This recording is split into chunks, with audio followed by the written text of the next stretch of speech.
Now, it's no secret that the market is currently dominated by dive watches, especially when it comes to micro brands. So whenever I get asked to take a look at something more casual, my interest is automatically piqued. Which is exactly what happened late last year when I was contacted by a new micro brand called James Muriel, and they wanted to know if I wanted to take a look at their new watch, the Timekeeper. It's a good looking watch, but what really got my interest were the wired lugs, which is something I really like, but you don't see too often on affordable watches. Now, the Timekeeper is James and Muriel's first watch, and they launched this through a Kickstarter last summer. Now, this watch has been gifted to the channel, and I was originally supposed to review it months ago. But like everything, there have been delays, so I actually didn't get it till last month. And at this point, they're already planning to launch their second watch, which ironically is an automatic diver. But it's a really cool looking diver, and I really like the look of this military green one. So if things work out, I might take a look at that in the future. But right now, let's take a look at the Timekeeper. In some ways, the Timekeeper reminds me of a cross between a Timex and a Nomos, as it has that similar clean Bauhaus feel, but maybe not as minimalistic with its detailed field watch layout. When it comes to size, we are looking at a 41mm watch without, but 44mm with the crown, as the crown is a bit on the small side. Lug to lug is 46.5, and it has a very thin 8mm for total thickness. And rounding everything out, we have a 20mm lug width, flat sapphire crystal with AR, and 50 meters of water resistance. The case is made of 316L stainless, and it has primarily a polished finish throughout. And I can tell you from first-hand experience while filming this that it is a fingerprint magnet. When looking down from the top, all you can see is this round case with a thin, clean bezel, and the wire lugs that stick slightly out. It's just a classic simple look.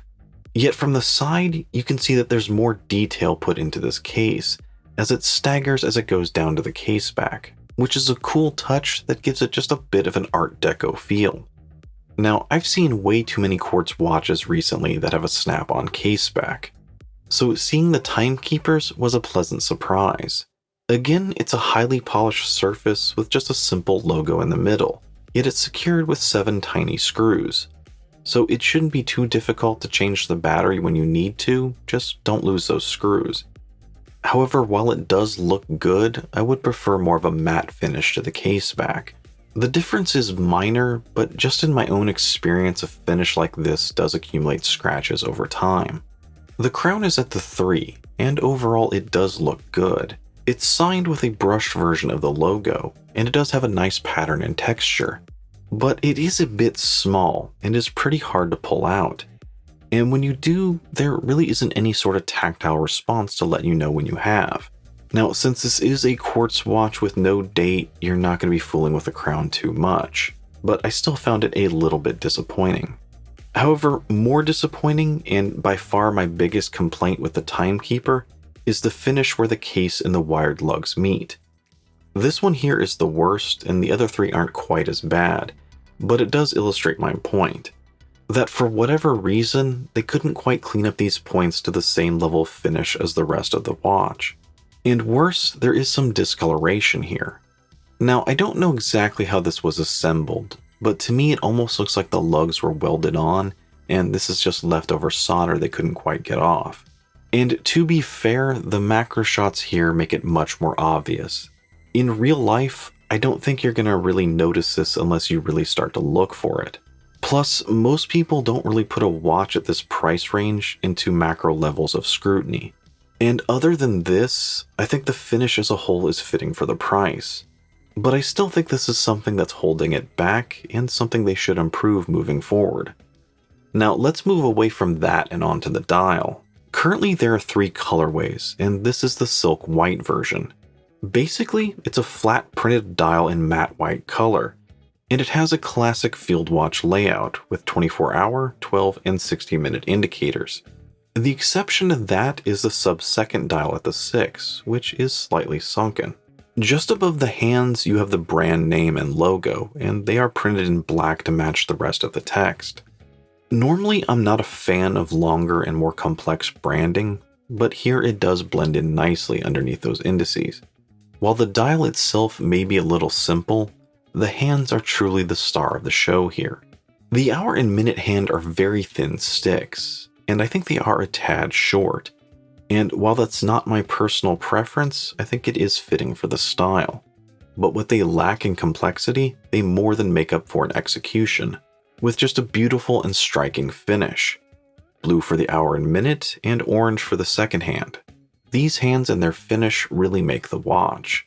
Not only do they look great and add some visual interest into an otherwise vanilla dial, but the contrast that is created between the simple white backdrop and those blue hands make the watch always easy to read, which overall creates a rather clean, beautiful, and highly functional timepiece. For the movement, they are using a gold-plated Swiss-made Ronda 1069, which according to the spec sheet should give you 34 months of battery life. Which then brings us to the straps, and the Timekeeper does come with two. I believe they all come with this black leather strap, but they also come with a two-piece Nato that may be more fitting for their colorway. Both of which are quick release, which do make them easy to swap out.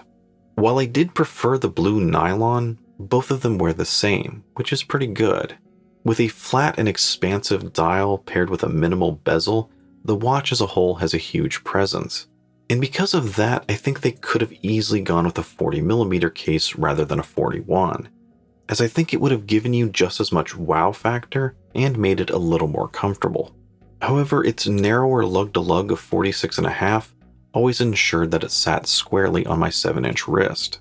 The blue strap was by far my favorite. It's a pretty good thick two-piece Nato with a signed buckle. It has a bit of a corduroy feel to it, and it is a little bit stiff. But once broken in, it does have a nice and comfortable feel to it and does add some needed color to the setup, as opposed to the black leather strap, which is something you would expect on a dress watch. While the blue nylon stays 20mm throughout, the black leather starts at 20 and then does taper down closer to 18. It has a nice smooth texture, it's full grain Italian leather, and has a signed buckle. Overall, the leather strap is good, but if I am being honest, I think it's also a bit boring, which isn't necessarily fair criticism, as this is sort of the strap you would expect to come with a watch. Black leather is sort of the default these days, but I think with a watch like this, someone who gets it isn't necessarily looking for the default. And for me, with this black leather strap and this colorway, it was just a bit underwhelming at first. And I don't think it was until I put that blue Nato on that I really started to get the watch, so to speak. The great thing about a white dial is that it really goes with everything. And here, the more straps I tried, and with these hands, the crazier straps I tried, the more I started to get it, and the more I started to see the potential that the Timekeeper has to offer. Lastly, let's talk value. Now, for a lot of people, $180 for a quartz watch seems high. And I know a lot of enthusiasts would rather put that towards an automatic watch, so I can't see this being a huge hit with them.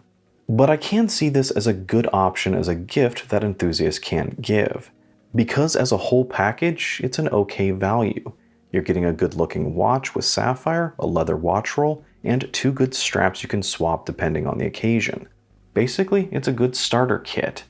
But there are two things that the Timekeeper has going for it that might attract even enthusiasts, both of which are rare in this price range, and both of which are part of the design. The first is that Timex meets Nomos styling. Now, most watches under $200 are going to be a bit more conservative looking, so if this is a style you like, it could be a good way to try it out before spending a lot more. The second thing are the wired lugs, which is something I really like as it gives it a bit of a retro vibe, but not a lot of companies use them. And I've actually been asked a few times to recommend some affordable watches with wired lugs, but I haven't been able to think of too many. The only two that immediately come to mind are the Hamilton Navy Pioneer and the Shinola Runwell line, which is actually one I have with this Mickey version. Now, I wish the finishing here on the Timekeeper was as good as those, but I think it's worth noting that those also cost 3 to 5 times more. So with that, it kinda is what it is. But it's still a good looking watch. Now let me know down below what you think about the James and Muriel Timekeeper, or if you can think of any other affordable quartz watches I should take a look at. And as always, you guys know what to do down below. Thanks for joining me.